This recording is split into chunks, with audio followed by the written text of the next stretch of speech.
कुठंतरी स्पेशल डुकराचं मटण भेटतं, त्या ठिकाणी दारूच्या धंद्यावरती आणि डुकराचं मटण मिळतं, तिथं कुणाच्या तरी मारामाऱ्या झाल्या की लगेच दुसऱ्या दिवशी चालू करायचं. सुरेश धस यांनी हाणमार केली. धस साहेबांनी जो उल्लेख केला कुठल्या तरी मटणाचा, हा उल्लेख ते सुद्धा डुकराचं मटण हे अयोग्य आहे. उदाहरण द्यायचं असेल तर काल्पनिक कुठेही द्या. मतदारसंघाचं नाव घेऊन तुम्ही तुमचं कुठला विषय लपवण्याचा नाही तर त्याला पाठीमागे टाकण्याचा प्रयत्न. तुम्हाला अडचण वाटत असेल तर बाहेरून ऐका. तसं काय विनाकारण कोणाला तरी उचलायचं, फेसबुकवरती बोलायला लावायचं, हा धंदा जरा बंद करावा. परंतु अध्यक्ष महोदय, मवियाचं सरकार असताना याच्यामध्ये सर्वाधिक टार्गेट झालो मी. माझ्यावरती अध्यक्ष महोदय, माझ्या कार्यकर्त्यांच्यावरती 30 गुन्हे दाखल करण्यात आले. अध्यक्ष महोदय, कुठेकडूनच गुन्हा दाखल करता येत नाही म्हणून वक्फ बोर्डाकडनं गुन्हा दाखल करण्यात आला. अध्यक्ष महोदय, DYSPनी चौकशी केली, त्याच्यात माझं आणि माझ्या कुटुंबियाचं कुठं नाव आलं नाही.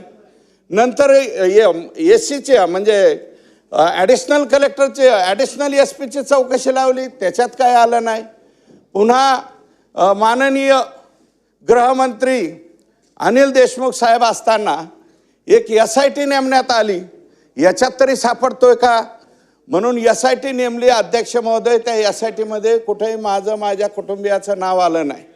नंतर अध्यक्ष महोदय, माझ्या बाबतीमध्ये जो प्रकार वापरला गेला, कलम 17 अन्वये ACBच्या चौकशीच्या बाबतीत लोकप्रतिनिधीची चौकशी त्या विभागाने मान्यता दिल्याशिवाय होत नाही. अध्यक्ष महोदय, मी महसूलचा राज्यमंत्री राहिलेला व्यक्ती आहे. अध्यक्ष महोदय, माझी चौकशी षडयंत्र कोणाचं आहे ते या ठिकाणी कळेल ना.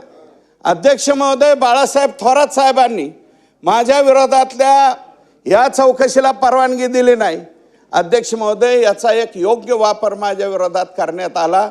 हायकोर्टामध्ये गुन्हा दाखल करण्यात आला, केस दाखल केली. कोर्ट नवीन होतं, कोर्टाने ऑर्डर केली यांची चौकशी करा. ACBची चौकशी सुद्धा अध्यक्ष महोदय देवेंद्र फडणवीस साहेब किंवा एकनाथ शिंदे साहेबांच्या सरकारच्या कालावधीत थांबतो, या सरकारच्या कालावधीत झाली नाही.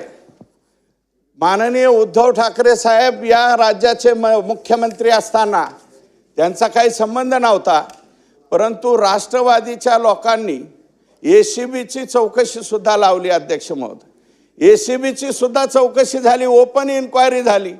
ओपन इन्क्वायरीमध्ये सुद्धा कुठेही माझं किंवा माझ्या कोणत्या याचं काहीही संबंध आला नाही, अशा प्रकारचे क्लिअर हे झालं.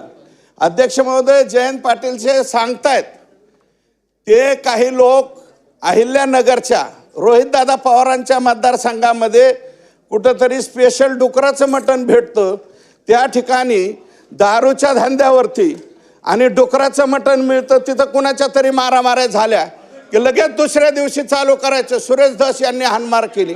अध्यक्ष महोदय, 10-15 दिवस झाले आणि 15 दिवसाच्या नंतर सुद्धा अजून कुठेही चौकशीमध्ये काही सापडत नाही.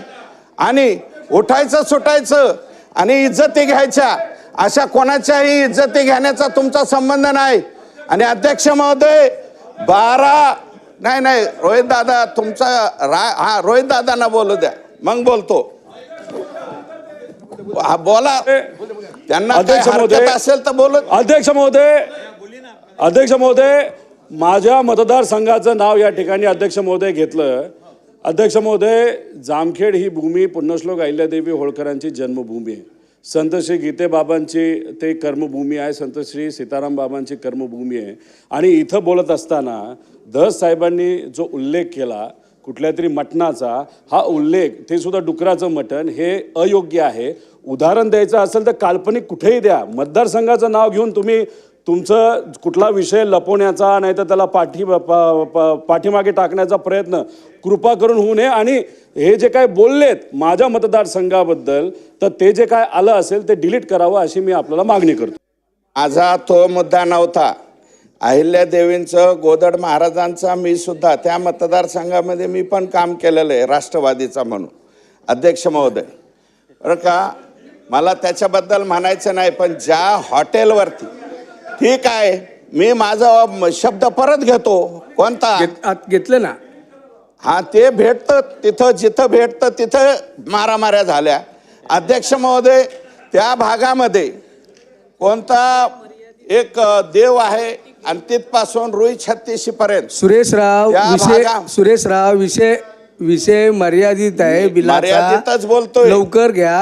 हे बघा, ऐका, नाव न घेता अशा पद्धतीने वळवावळ करून जयंत पाटील साहेब जे बोलले ना, त्याच्यामुळे मी हे बोलतोय. विषय वेगळा नाहीतर मी आहे. ह्या तुम्ही बिलावरती बोलणार कुणाच्या- बी नव्हतो. तुम्ही अध्यक्ष कुणाच्या- महोदय, रात्री 1-1 वाजता माझ्या स्वतःच्या घरामध्ये मवियाचं सरकार असताना यांनी रात्री 1-1 वाजता DYSP PI माझ्या घरामध्ये पाठवले. विषय वेगळा आहे. अध्यक्ष तुम्ही- महोदय, आणि 1 वाजता दरवाजा उघडून म्हणायचे आहेत का घरात, बघायला आलो.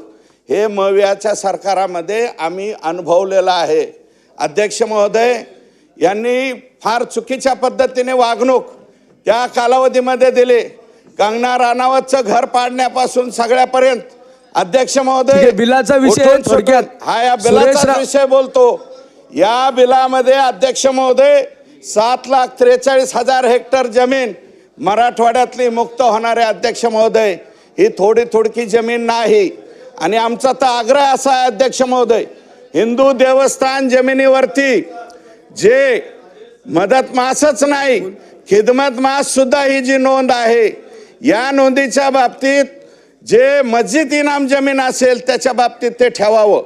परंतु हिंदू देवस्थानाच्या जमिनीवरचं खिदमत मास सुद्धा, कारण ह्याच्या कोणाच्या त्या काय हो भास्करराव काय म्हणताय, नाही भाषण बाहेरून ऐका.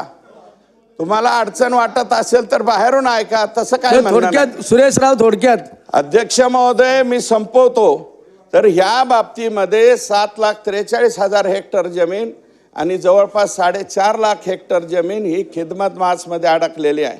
अध्यक्ष महोदय, या जमिनी एका कुठल्या मतदारसंघामध्ये नाहीत, एका जमिनी एका तालुक्यात नाहीत, या Repeat. संपूर्ण Double 8 जिल्ह्यामध्ये Double repeat. 76 तालुक्यामध्ये ह्या जमिनी आहेत. आणि याच्या बाबतीतला निर्णय यापूर्वी कधी होत नव्हता. एकनाथ शिंदे साहेब, माननीय फडणवीस साहेब आणि तत्कालीन महसूल मंत्री माननीय विखे पाटील साहेब आणि आत्ता हा जो निर्णय घेत आहेत बावनकुळे साहेब, यांचं मी मनापासून या ठिकाणी आभार मानतो. आणि अध्यक्ष महोदय, जयंत पाटील साहेबांना मी विनंती करतो की असं कोड्यामध्ये बोलू नका. जे काय व्हायची त्या सगळ्या चौकशीला सामोरं जाण्याची आमची तयारी आहे. गेलोत अध्यक्ष महोदय, 5-5 वर्ष याच्यामध्ये चौकशीला सामोरं गेलो, त्याच्यामध्ये कुठेही काय सापडलं नाही. आणि आत्ताही जे तुम्ही भांडणं म्हणतायत ना, कोणाची भांडणं झाली, काय झालं, त्याची चौकशी करावी. मी SP-ना स्वतः पत्र दिलंय तिथल्या की याची खरोखरच चौकशी करा. हे कोणी भांडणं केलं, कोणाबरोबर भांडण झालंय, त्याच्याशी आमचा संबंध नसताना सुद्धा विनाकारण कोणाला तरी उचलायचं, फेसबुकवरती बोलायला लावायचं, अध्यक्ष महोदय मीडियावरती बोलायला लावायचं आणि माणसाच्या लोकप्रतिनिधींच्या इज्जती घ्यायच्या, हा धंदा जरा बंद करावा, अशा प्रकारची माझी विनंती आहे.